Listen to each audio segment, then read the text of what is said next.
నమస్కారం. సుప్రభాత ఘంటారావానికి స్వాగతం. ముందుగా ప్రధానాంశాలు. విజయవాడ విశాఖ మెట్రోలకు 100% సాయం చేయండి. కేంద్ర మంత్రి కట్టర్ను కోరిన సీఎం చంద్రబాబు.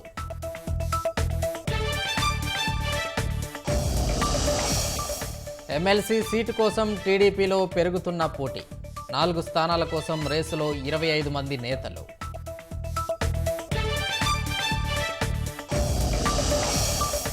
బెయిల్ కోసం హైకోర్టునే తప్పుదోవ పట్టించిన బోరుగడ్డ అనిల్. తల్లికి అనారోగ్యమంటూ తప్పుడు పత్రాలు సమర్పణ.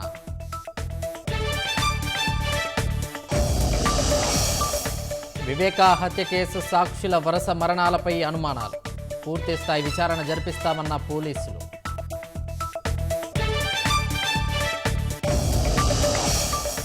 పట్టణాలకు నక్సలిజం పాకిందన్న ప్రధాని. రాజకీయ పార్టీల వత్తాసుపై మోదీ ఆందోళన.